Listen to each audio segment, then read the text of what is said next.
Okay, everybody, this is part two of our anxiety disorder lesson.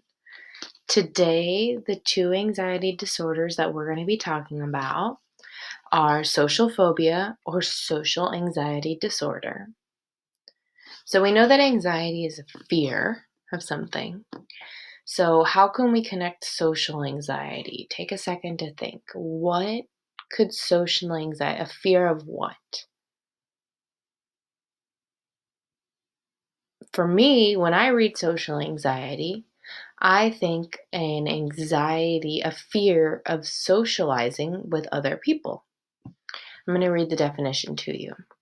So, social phobia or social anxiety, overwhelming anxiety and excessive self consciousness. So, that means that you are overly thinking kind of about how people view you in everyday social situations. Social phobia can be limited to only one type of situation, such as a fear of speaking informal or informal situations, or eating or drinking in front of others.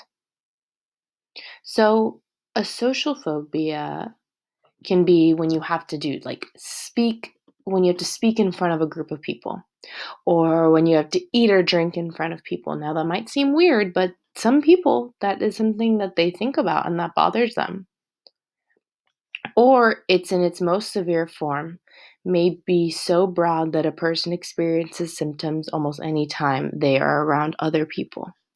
So sometimes it can be really specific and it has to do with a certain type of event, but sometimes it can be open and they can have anxiety or fear about just interacting with any person on a daily basis. And the second one is obsessive compulsive disorder, known as OCD. I think that many of you have heard about OCD before. OCD is a condition in which a person develops repetitive behaviors to relieve anxiety. We're going to watch a couple videos on these two. Again, you'll answer some questions afterwards. Let's get started. So, our first video that we have is about understanding social anxiety. I like this video a lot because it shows a variety of people. And I want you to see that mental emotional disorders, they don't target a certain group of people, just young people, just old people, just African Americans, Latinos, Pacific Islanders, It can impact all types of people.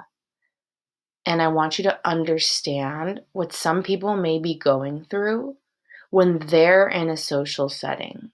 So maybe the person that sits there and is sitting really quietly, it's not always that they're focused on school and learning. It could be that they're very nervous about speaking and other people judging what they have to say. I'm going to play the video now. Social anxiety disorder, or social phobia, is the third largest mental health care problem in the world today. The lifetime prevalence rate, or how many people will develop it at some point in their life, stands just above 13%. That's around 130 members of the current student body. It means you probably know some people who suffer from social anxiety. So it's common, but where does it come from? Social anxiety is heightened anxiety or excessive self-consciousness in everyday situation. People are social beings. We have a strong desire to be part of a group. It's often born out of worry around not being accepted and of being perceived negatively by others. Social anxiety might look like going to bed and obsessing over all your social failings from that day. Feeling unable to ask questions. Canceling plans last minute because you don't feel able to go. Not receiving a reply to a message and worrying that you have offended them and their entire family. Feeling the need to rehearse everyday conversations before they happen. Not liking social gatherings, but also fearing missing out. Thinking of all the scenarios that could happen if you just mustered up the courage to talk to people. Replaying conversations and events over and over again in your mind. Wondering if you have any friends or people are just pretending to like you. Not being able to enjoy social outings because of the constant worry of something bad happening, which might even turn into an anxiety or panic attack. obsessively worried about being a burden to your friends. Tremble. Sweating. Automatically assuming that you're uncool and everyone hates you. Being in a social situation and feeling utterly paralyzed. You may have a difficult time making eye contact, all the while your mind is racing. Some of these feelings may come up from time to time for a lot of people, but when it starts messing with your life, that is social anxiety. Remember, being shy and having anxiety are not the same thing, and someone seemingly confident could still have social anxiety. Here are some ways to be a good friend to someone who is socially anxious. Don't assume that they know you like them. Remind them from time to time. Understand that they might need to ask a lot of questions about an event or a party. I still invite them to events, even if they say no or cancel. It's not personal and they will appreciate inclusion. You can even say, it's okay if you don't feel able to attend, but I'd like to invite you anyway. Be friendly. People with social anxiety often crave friendship, but are too anxious to initiate and maintain them. Don't criticize. People who experience social anxiety are often overly critical and expect others to be the same. Letting them know that there are other people who are socially anxious. It can be really overwhelming, but there are people experiencing the same thoughts and fears as them. Help them try to expand their comfort zone and test new situations, but don't push them. Say, I know this party seems intimidating, but let's go together and I promise to stay with you. And actually stay with them. If they start to open up about how they feel, listen. It can be scary telling people, and you should respect their bravery and trust in coming to tell you. Social anxiety is common, and you can get support through NYUED's Health and Wellness Center. In fact, many students go to counseling to get help with their social anxiety. Supporting your socially anxious friends and yourself is an important part of making everyone feel better. All right. I really like that video because at the very end, it talks about ways that, let me refresh this so it looks back to normal again. Okay, guys, hold on.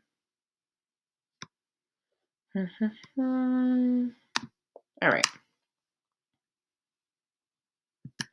So, like I was saying, I like this video because at the very end, it gives some suggestions on how to help a friend with social anxiety, because there's a high chance that you're going to have a friend like that, like I have, and they just need a little bit of extra help, and they need to just know that you're there to support them, and so it's something that they can work through. The next video we have is about OCD. And remember, OCD is a condition in which a person develops repetitive behaviors to relieve anxiety. So they're doing something over and over and over again to help them reduce a fear of something. So let's watch this video and let's see what this lady is doing and what she is trying to be less fearful of. What's causing this fear? Oops, sorry. Living with OCD has been agony for me. Things that trigger my OCD behaviors are spit, marks on the ground, garbage cans, people's shoes, hotel rooms, puke. I'm really, really scared of vomit. Having OCD is very expensive. I wash my hands a lot. I use a lot of soap. On a good day, I'll wash my hands 30 times. On a bad day, I'll wash my hands maybe 200. I wash them so much that they start to bleed. The pain is almost soothing for me. I went through a checking phase that lasted probably about 5 years. I'll go check the stove, and I do it the same way. I go 1, 2, 3, 4, 1, 2, 3, 4, 1, 2, 3, 4. When I was pregnant, I got really bad. I was so scared of everything when my son was first born. I would wash his baby bottles hundreds of times a day. My boyfriend, Patrick, tries to be as accommodating as he can. Pat and I were going to break up at one point because my OCD was too overwhelming. My greatest fear is that I'll lose my family. OCD has taken over my life. Well, ironically, Courtney's chosen profession seems to contradict her fear of germs because she cleans houses. She cleans other people's homes, but says she is incapable of cleaning her own. That task is primarily left to her boyfriend, Patrick, who you will meet soon. But first, when Courtney comes home from work, the fears return and the rituals begin. Take a look. When I get home, I have rituals. I always take my shoes off here. and I make sure that my socks don't touch them. And that they're there just so that I don't have to step in that room at all. I lay my paper towel out, and I take my socks off. So I make my pile of clothes. This is actually another pile from yesterday.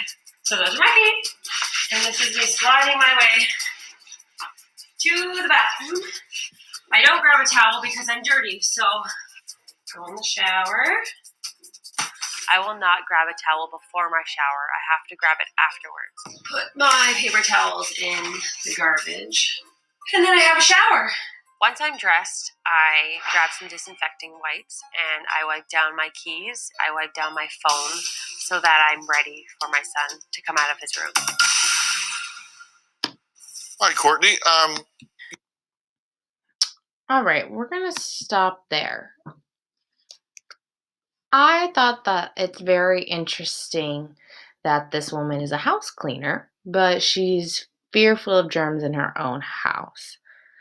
And so she was mentioning that she doesn't like germs, she doesn't like vomit, those kind of things on the ground really bother her. Now, looking at her, you wouldn't think that there's anything bothering her, you know? Looking at someone's face, you can't tell what's going on in their mind. Something to really, really, really think about and remember. You can't judge a book by its cover. And I'm not talking about books, I'm talking about people. And when you meet a stranger, or even a friend, or even a family member, you may know these people, but they may not have shared with you some type of anxiety that they have. So be mindful of that. Now, what I'm going to have you do is you're going to answer a couple more questions about this video, and then we will be moving on to our next unit. Not our next unit, I'm sorry. Our next lesson about mental emotional health.